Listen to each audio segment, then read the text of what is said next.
ओम शांति। 14/5/21 की वाणी है। मीठे बच्चे, अभी तुम शूद्र घराने से निकल ब्राह्मण घराने में आए हो। बाप ने ब्रह्मा मुख से तुम्हें अडॉप्ट किया है, तो इसी खुशी में रहो। प्रश्न: कौन सा गुह्यराज ब्राह्मण कुल वाले बच्चे ही समझ सकते हैं? उत्तर: निराकार शिव बाबा हमारा पिता है और यह ब्रह्मा हमारी माता है। निराकार भगवान कैसे माता पिता बंधु सखा बनते हैं, यह गुह्य गुप्त राज ब्राह्मण कुल के बच्चे ही समझ सकते हैं। उसमें भी जो दैवी कुल के ऊंच पद पाने वाले हैं, वही यह राज यथार्थ रीति समझेंगे। ओम शांति। बच्चे बैठे हैं, समझ रहे हैं कि हमारा बाप दादा आया हुआ है। बाप तो इकट्ठा हो जाता है दादा के साथ, तो कहेंगे बाप दादा आए हैं। वह टीचर भी है। बाप दादा के बिगड़ तो कुछ बता ना सके। बुद्धि चलनी चाहिए, क्योंकि ये नई बात है ना। अज्ञान काल में याद करते हैं सिंगल को, कहेंगे हमारा गुरु फलानी जगह है, उनके शरीर का नाम जानते हैं। हमारा बाबा हमारी माँ फलानी जगह है, उनका नाम रूप सब कुछ है। मनुष्यों ने फिर शॉर्ट में लिख दिया है। मनुष्यों ने जो बनाया है उनमें कुछ न कुछ रॉन्ग है। भल गायन है, त्वमेव माता पिता त्वमेव, यह एक के लिए ही गाया जाता है, ब्रह्मा के लिए भी नहीं गाया जाता है। उनका नाम रूप बुद्धि में नहीं आता, न विष्णु का न शंकर का। गाते तो हैं तुम मात पिता हम बालक तेरे, तो भी बुद्धि ऊपर में जाएगी। कृष्ण को याद कोई कर न सके, याद फिर भी निराकार को ही करेंगे, उनकी महिमा है। तो बाप समझाते हैं, यहाँ जब बैठते हो तो लौकिक संबंध से बुद्धि योग निकाल, पारलौकिक बाप को याद करो। इस समय यह सन्मुख है। भक्ति मार्ग में जो गाते हैं तो आंखें ऊपर करके कहते हैं, तुम मात पिता हम बालक तेरे, हे भगवान कह याद करते हैं। भगवान जब कहते हैं तो शिवलिंग को भी याद नहीं करते। तोते मिसल ऐसे ही गाते हैं। लक्ष्मी नारायण के लिए भी ऐसे नहीं कह सकते। यह तो महाराजा महारानी है, उनका बच्चा ही मात पिता कहेंगे, बंधु नहीं कहेंगे। भक्त लोग गाते हैं पतित पावन, परंतु ये बुद्धि में नहीं आता कि शिवलिंग होगा। ऐसे ही सिर्फ कह देते हैं हे भगवान। हे भगवान किसने कहा, किसको कहा, कुछ भी पता नहीं। अगर यह ज्ञान होता मैं आत्मा हूँ, उनको बुलाता हूँ, तो यह समझे कि वह निराकार परमात्मा है, उनका रूप ही लिंग है। यथार्थ रीति कोई बाप को याद नहीं करते। उनसे प्राप्ति क्या होगी, कब होगी, यह कुछ भी नहीं जानते। तुम भी नहीं जानते थे, अभी तो बाप के बने हो। तुम जानते हो हमको शिव बाबा ने ब्रह्मा द्वारा अपना बच्चा बनाया है। यह ब्रह्मा माँ है। इस ब्रह्मा माता द्वारा शिव बाबा ने एडॉप्ट किया है। इस समय तुम अच्छी रीति जानते हो, हम शिव बाबा के बच्चे हैं। साकार में फिर प्रजापिता ब्रह्मा के बच्चे हैं। प्रजापिता ब्रह्मा द्वारा मनुष्य सृष्टि रचते हैं। ऐसे नहीं कि कोई नई सृष्टि रचते हैं, नहीं। इस समय आकर गोद में लेते हैं, अडॉप्ट करते हैं। अब माता पिता कहते हैं तो शिव पिता ठहरा और माता ब्रह्मा ठहरी। उनको कहा जाता है माता पिता। बाप ब्रह्मा द्वारा कहते हैं तुम आत्माएं मेरे बच्चे हो। फिर आत्मा को बैठ पहचान देते हैं कि आत्मा क्या है। कहते भी हैं प्रकृति के बीच में रहती है, स्टार मिसल है, और कुछ भी नहीं जानते। ये कह न सके कि आत्मा 84 जन्म भोगती है। आत्मा शरीर द्वारा पाठ बजाती है। भिन्न भिन्न नाम रूप देश काल से आत्मा एक शरीर छोड़ती है तो सारा परिवार ही बदल जाता है। कोई अडॉप्ट करते हैं तो परिवार ही बदल जाता है। माता पिता जिससे जन्म लिया उनको भी जानते हैं, फिर जो अडॉप्ट करते हैं उनके घर का बन जाते हैं। यहाँ तुम शूद्र घराने से निकल अब ब्राह्मण घराने में आए हो। ब्रह्मा तन से तुमको अडॉप्ट किया, तुम तो ब्राह्मण कुल में आ गए। यह बातें शास्त्रों में नहीं लिखी जा सकती, यह समझाया जाता है, लिखने से कोई समझते नहीं। अभी तुम बच्चे ही जानते हो हम परमपिता परमात्मा की संतान बने हैं। यह हो गई माँ, ब्रह्मा को प्रजापिता ही कहते हैं। इस द्वारा तुम बच्चों को अडॉप्ट करता हूँ। यह कितनी गुप्त बातें हैं, सिवाय सन्मुख के कोई समझ ना सके। समझेंगे भी वह जो इस ब्राह्मण कुल के होंगे, दैवी कुल में ऊंच पद पाने वाले होंगे। नए किसकी बुद्धि में ये बातें बैठेंगी नहीं, न बुद्धि में बैठेगा, न किसको समझा सकेंगे। तुम्हारे में भी नंबरवार पुरुषार्थ अनुसार है, जिनकी बुद्धि में बैठता है। गाया जाता है त्वमेव माता पिता त्वमेव, याद किया जाता है शिव बाबा को। फिर कहते हैं तुम माता पिता हम बालक तेरे। एक बाप फिर माता पिता कैसे, यह बातें और कोई समझा न सके। जैसे शास्त्रों में व्यास ने जो लिखा है वह मनुष्यों ने कंठ कर लिया है, वैसे तुमको भी कहेंगे। तुमको कोई ने बताया है, तुमने कंठ कर दिया है। नए मनुष्य के लिए समझना बड़ा मुश्किल है। यहाँ रहने वाले भी कोई किसको इतना भी समझा नहीं सकते। तुम आत्मा हो, तुम्हारा बाप परमपिता परमात्मा है। वह बेहद का बाप ही बेहद का वर्षा देते हैं। वर्षा दिया था, फिर पुनर्जन्म लेते लेते 84 जन्म पूरे हुए। अब बाप फिर वर्षा देने आए हैं। यह किसको समझाना कितना सहज है। तुम माता पिता किसको कहा जाता है, विचार की बात है ना। ब्रह्मा द्वारा अडॉप्ट करते हैं, फिर माँ भी जरूर चाहिए। तो जो अनन्य बच्ची होती है, ड्रामा प्लान अनुसार उनको जगदम्बा का टाइटल दिया जाता है। मेल को जगदम्बा नहीं कह सकते, इनको जगत पिता कहेंगे। इनका प्रजापिता नाम मशहूर है। आदिदेव तो है, फिर आदि देवी को मुकर्रर किया जाता है।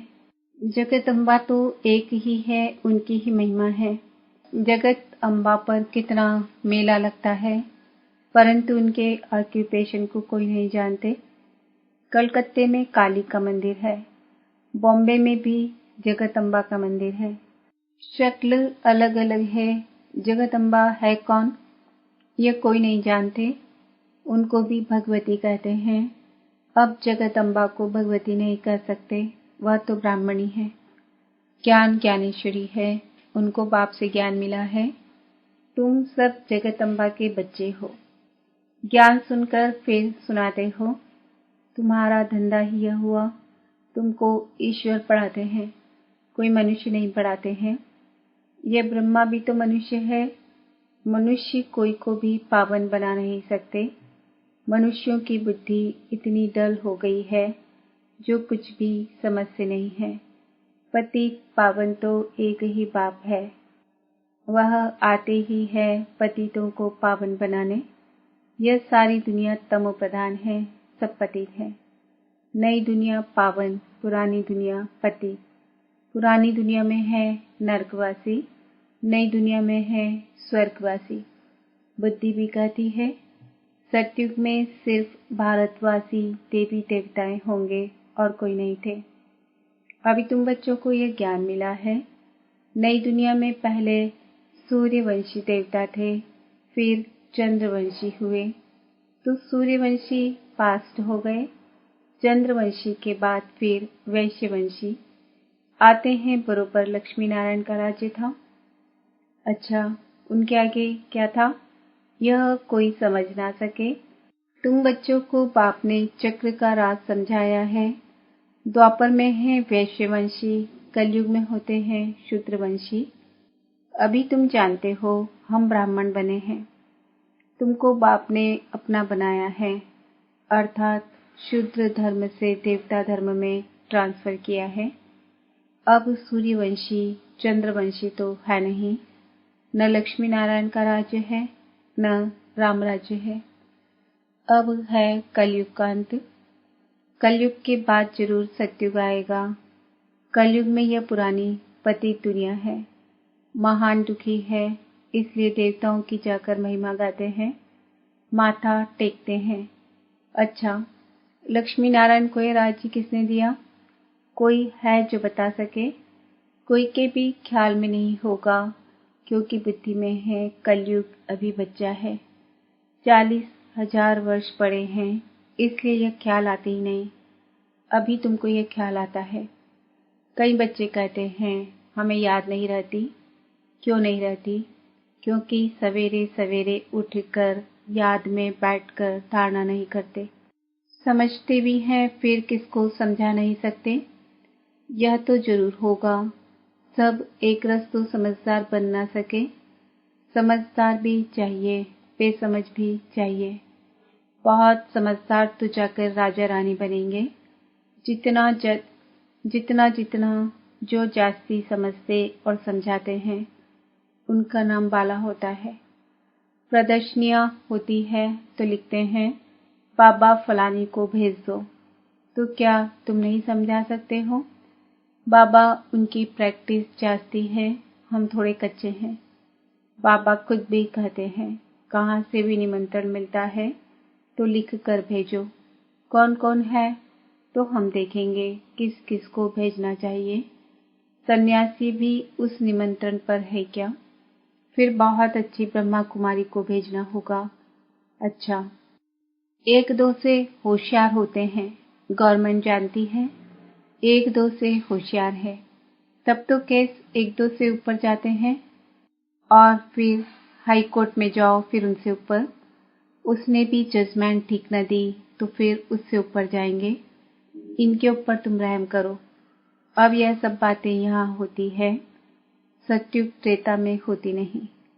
फिर द्वापर में राजा रानी का राज्य होता है। वहां तो महाराजा महारानी ही कैस संभालते हैं।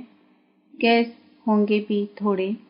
अभी तो तमो प्रधान पति थे ना, तो बादशाह के पास कैस जाएगा तो थोड़ी सजा दे देते हैं। कड़ी भूल होगी तो कड़ी सजा देंगे। यहाँ तो कितने जज वकील ढेर हैं, इतना कारोबार में फर्क है। सतयुग में क्या होता है यह किसको पता नहीं। अब बाप ने समझाया है, कोई से भी पूछो। इन लक्ष्मी नारायण को जानते हो? जैसे बिरला है, बहुत मंदिर बनाते रहते हैं। तो कोई अच्छा बच्चा हो उनको चिट्ठी लिखे, तुम लक्ष्मी नारायण के मंदिर तो बहुत बनवाते हो, इन्हों को यह राजधानी कैसे मिली? जबकि सतयुग से पहले कलयुग था। कलयुग में तो कुछ है नहीं। देवताओं ने तो कोई से लड़ाई की नहीं होगी। लड़ाई से कोई विश्व के मालिक बन नहीं सकते। विश्व के मालिक जो थे उन्हों के यह लक्ष्मी नारायण के चित्र रखे हुए हैं। अभी तो है कलयुग, यहाँ लड़ाई चलती है हथियारों की। बाप ने समझाया है, क्रिश्चियन धर्म वाले ही आपस में मिल जाएं, आपस में प्रीत रखे तो विश्व के मालिक बन सकते हैं। परंतु विश्व के मालिक तो लक्ष्मी नारायण ही बनते हैं। बुद्धि कहती है यह आपस में मिल जाएं तो मालिक बन सकते हैं, परंतु सतयुग में किंग क्वीन तो कोई बन ना सके। ड्रामा ही ऐसा बना हुआ है। अभी हम फिर से योग बल से स्वर्ग का वर्षा ले रहे हैं। तुम बता सकते हो, कल पहले भी संगम पर पाप से पद पाया है। 84 जन्म पूरे हुए, फिर से वर्षा ले रहे हैं। अच्छा, मीठे मीठे सिक्किल दे बच्चों प्रति माता पिता बाप दादा का याद प्यार और गुड मॉर्निंग। रूहानी बाप की रूहानी बच्चों को नमस्ते। हम रूहानी बच्चों की रूहानी बाप दादा को याद प्यार गुड मॉर्निंग नमस्ते ओम शांति। धारणा के लिए मुख्य सार, स्वयं में धारणा करने और दूसरों को कराने के लिए सवेरे सवेरे उठकर बाप की याद में बैठना है। जो समझा है उसे दूसरों को समझाने की प्रैक्टिस करनी है। लौकिक संबंधों से बुद्धि योग निकाल एक पारलौकिक बाप को याद करना है। बाप से जो ज्ञान मिला है वह सुनकर सबको सुनाना है। यही तुम्हारा धंधा है। वरदान, अपनी संपूर्ण स्टेज द्वारा सर्व प्रकार की अधीनता समाप्त करने वाले प्रकृति जीत भव। जब आप अपनी संपूर्ण स्टेज पर स्थित होंगे तो प्रकृति पर भी विजय अर्थात अधिकार का अनुभव होगा। संपूर्ण स्टेज में किसी भी प्रकार की अधीनता नहीं रहती है, लेकिन ऐसी संपूर्ण स्टेज बनाने के लिए 3 बातें साथ साथ चाहिए: रूहानियत, रुहाब और रामदिल का गुण। जब ये तीनों बातें प्रत्यक्ष रूप में स्थिति में चेहरे व कर्म में दिखाई दे, तब कहेंगे अधिकारी व प्रकृति जीत आत्मा। स्लोगन, श्रीमत की लगाम मजबूत है तो मन रूपी घोड़ा भाग नहीं सकता। आज का स्वमान है, मैं आत्मा प्रकृति जीत हूँ। ओम शांति।